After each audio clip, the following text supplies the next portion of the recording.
Japanese CEO's twins were blind until the black maid rubbed their eyes and did something shocking.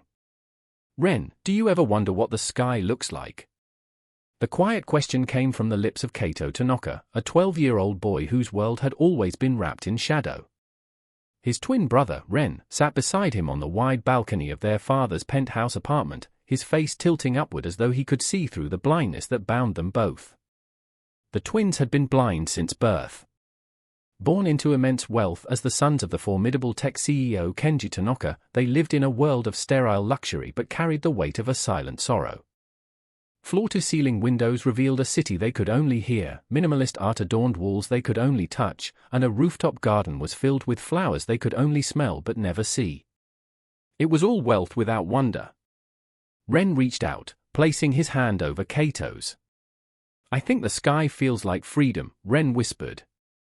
"But I wish I could know for sure," and it was in that moment, two boys bound by darkness yet yearning for light, that their story truly began. Down below, in the quiet corners of the Tanaka estate, walked Amelia Jones, a 28-year-old maid of Black American descent. Amelia had worked for the Tanaka family for only a few months, but she had already seen enough to understand one truth: in that home, money was plenty, but love was scarce. The CEO father was rarely home, often consumed by business ventures in cities across the globe. The mother, Aiko, lived more like a ghost than a wife, trapped in her own world of luxury retreats and charity events. And the twins, they were left to the care of hired tutors, doctors, and house staff. Amelia noticed something others ignored. Though the boys had every gadget, every comfort money could buy, what they longed for most was something far more priceless: human connection. Amelia had grown up in the deep South, raised in hardship, knowing what it meant to hunger, not just for food, but for belonging. Perhaps that was why she was drawn to the twins.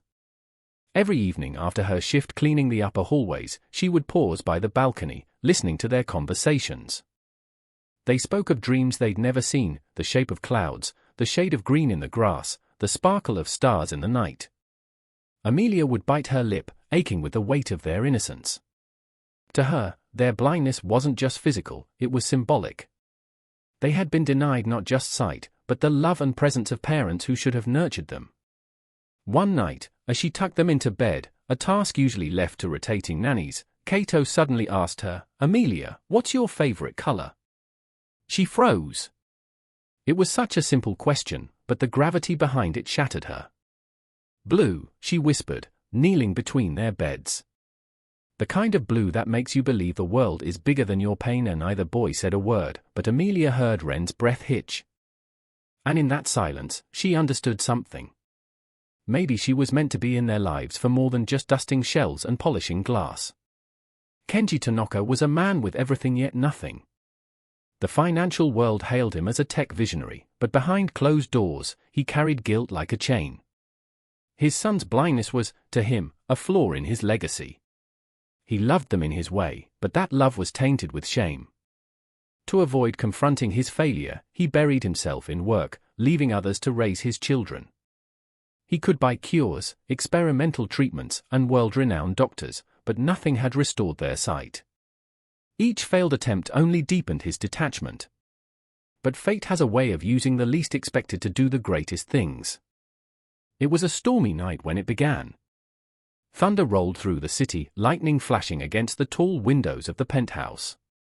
The twins huddled together, frightened. Their world was already dark, but storms made it feel even smaller. Amelia entered their room, humming softly.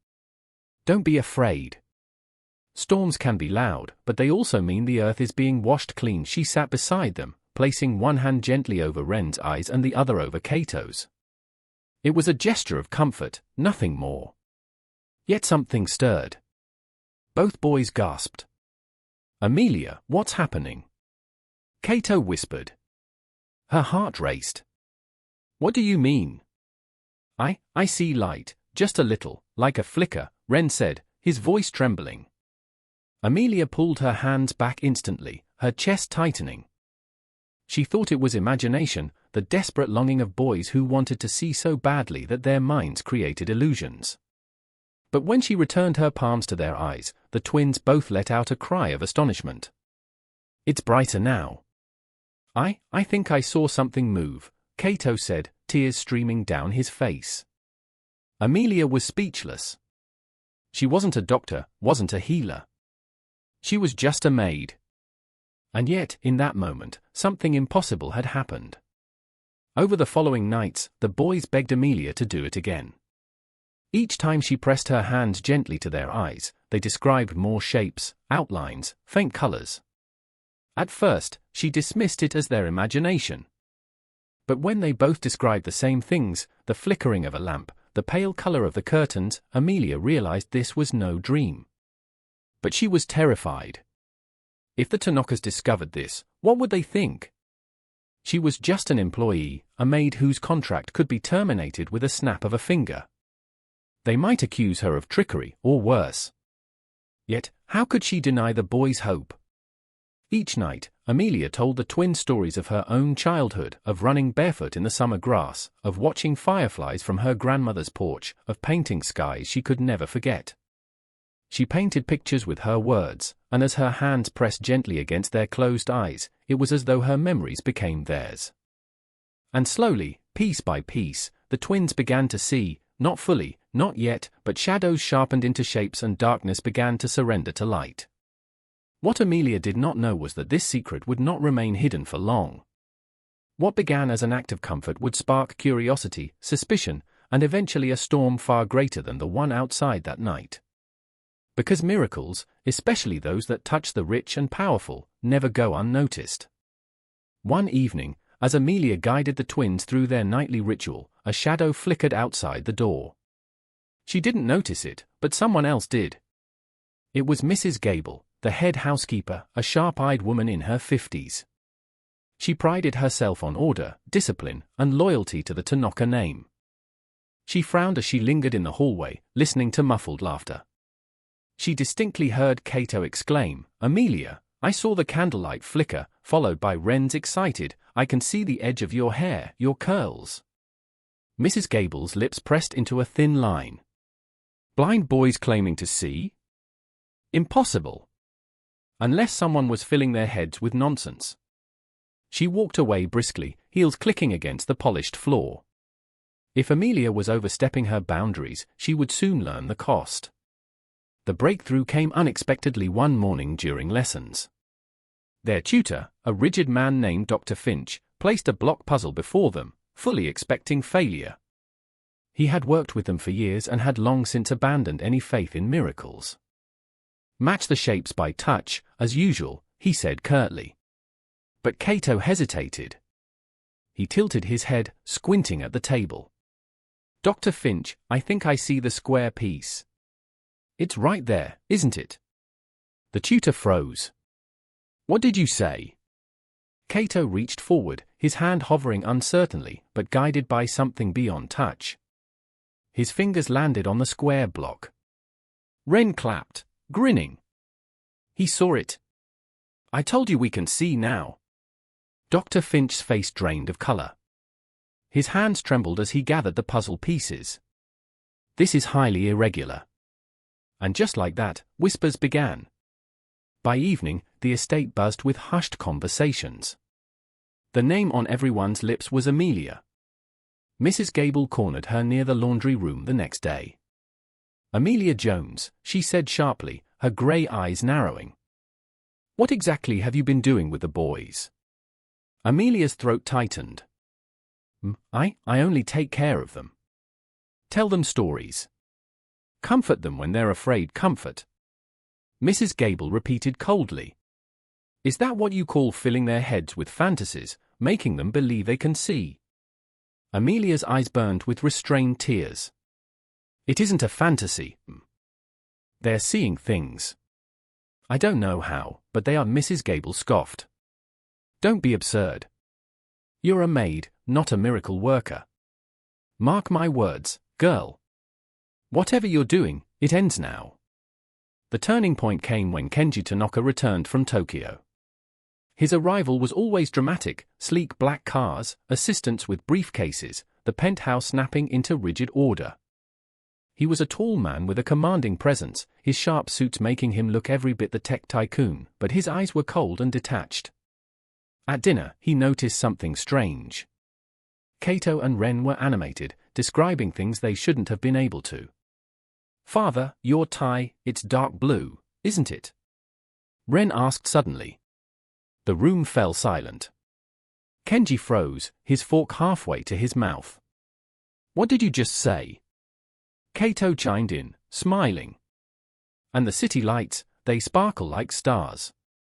We can see them." The clatter of silverware against porcelain echoed like thunder. Every servant in the room bowed their heads in terror. Kenji's eyes narrowed, scanning the table until they landed on Amelia, who stood nervously in the corner. "You," he said slowly, his voice like ice. "What have you done to my sons?" The grand dining room of the Tanaka penthouse had fallen into an uneasy silence. Kenji's icy voice cut through the air like a blade.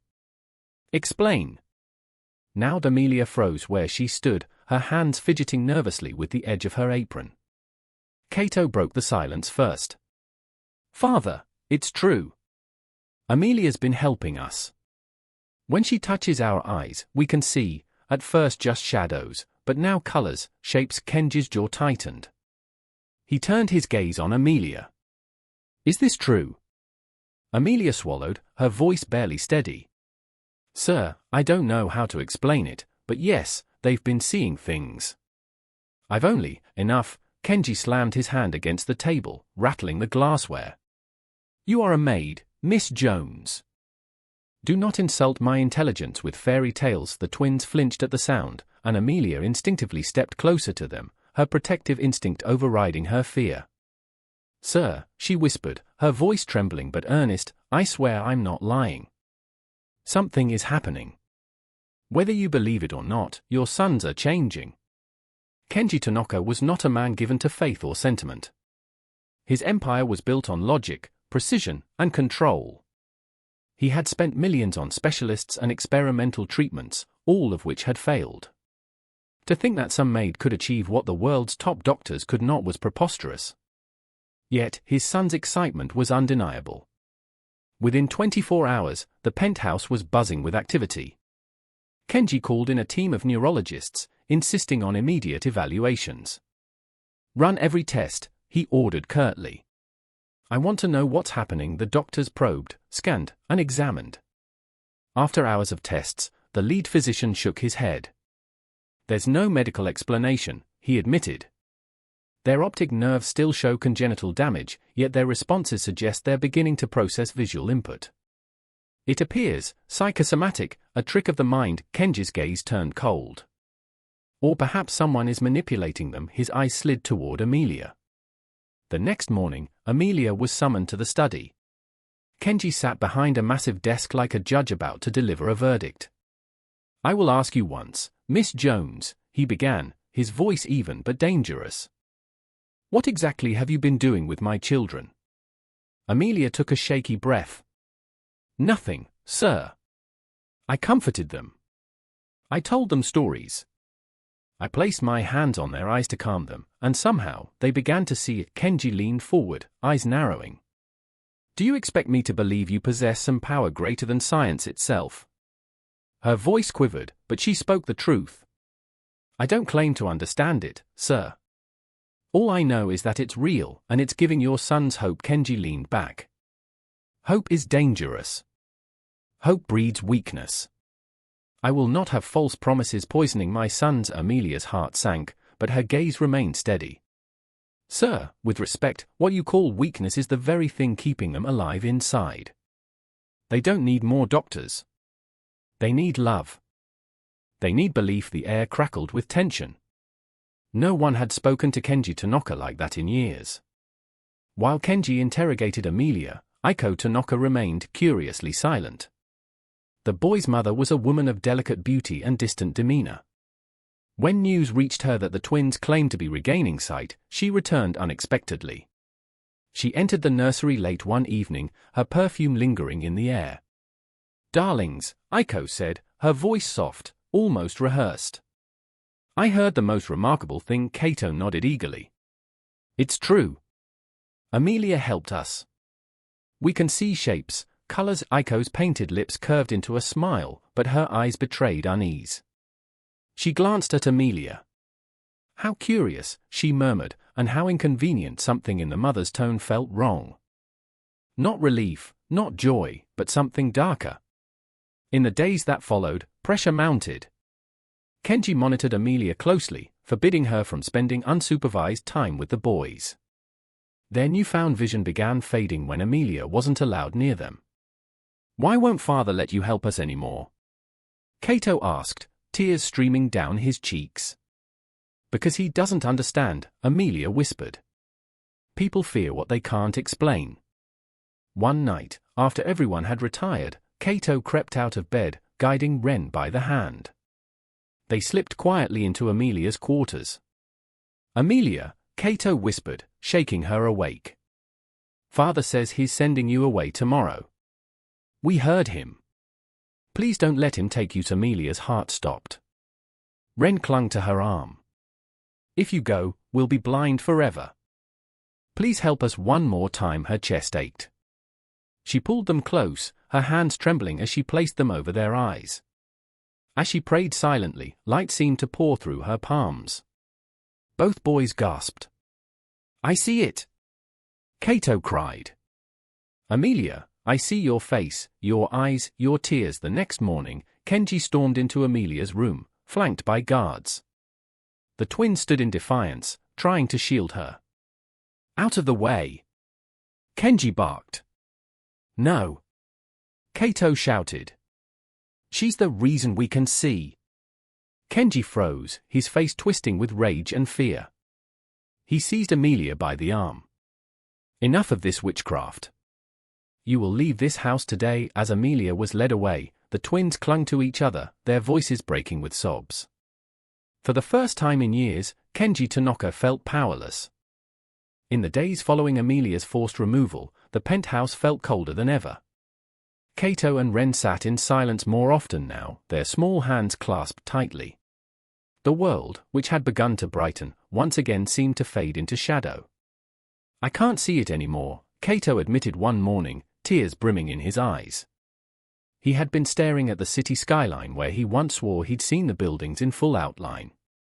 Now, nothing. Kenji sat alone in his study, a glass of whiskey in hand.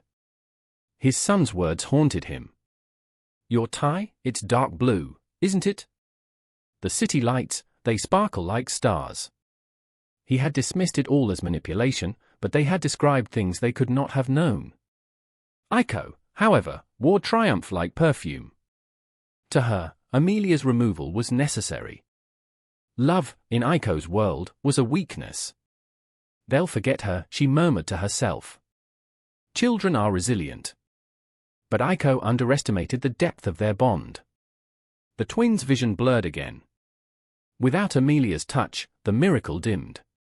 That night, when the house was cloaked in darkness, they made a pact. "We'll find Amelia again," Ren whispered fiercely.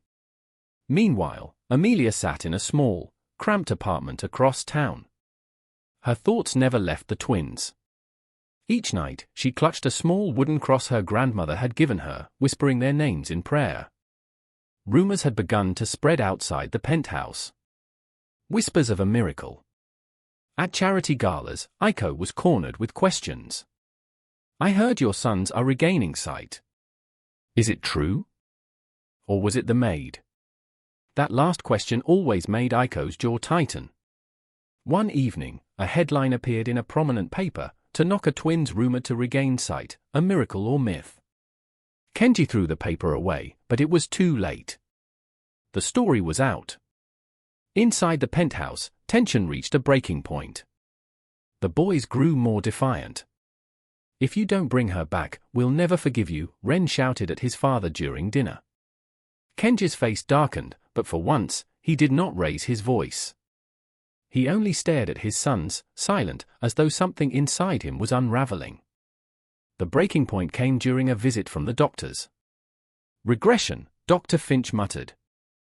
Without consistent stimulus, their progress is reversing. That night, after the boys were put to bed, Kenji sat in his study once more. His hands shook. He stared into the fireplace and whispered words he had not spoken in decades. God, if you're real, if you gave them sight through her, then what does that make me? The next day, Cato fell ill. His small body shook with fever. Doctors rushed in, but nothing seemed to help. As he tossed and turned, he cried out her name. Amelia, don't leave us, Amelia. Kenji stood in the doorway of his son's room, watching Cato shiver and call for her. In that moment, something inside him shattered. He realized what money could not buy, what doctors could not cure, what even his iron will could not control. It was Amelia's love, her belief, her gift that had given his sons hope. And without her, that hope was dying. That night, Kenji made a decision that would change everything. Far across town, Amelia was startled by a knock at her apartment door. On the threshold stood Kenji Tanaka. His expensive suit was rumpled, his eyes hollow with exhaustion. Finally, Kenji said, his voice rough, "My son is dying. He calls for you." Amelia's breath caught. Cato. Kenji nodded once, and for the first time, the CEO's cold mask cracked. His eyes glistened with something Amelia never thought she'd see, desperation. "Please," he whispered. "Come back." And that was how Amelia Jones, once cast out as a fraud, stepped back into the Tanaka penthouse, not as a servant, but as the only hope left. The storm was far from over, but for the first time, Kenji Tanaka had opened the door, and once hope was let back in, nothing could stop what was coming next. The moment Amelia's familiar footsteps echoed in the foyer, Ren bolted down the stairs. "Amelia," he cried, hurling himself into her arms. A weak, fragile voice followed. "Amelia?" Cato appeared at the end of the corridor, his face pale. The moment she opened her arms, he stumbled forward and collapsed against her chest, sobbing. Kenji stood in the shadows, his jaw tight.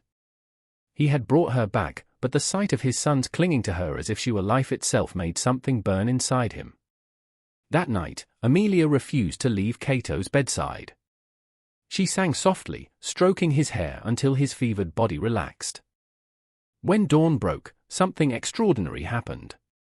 "Amelia," Cato whispered, blinking at the golden light. "The sun, it's so bright, can you see it?" He nodded weakly. "It looks like fire," Ren gasped. "I see it too, Amelia.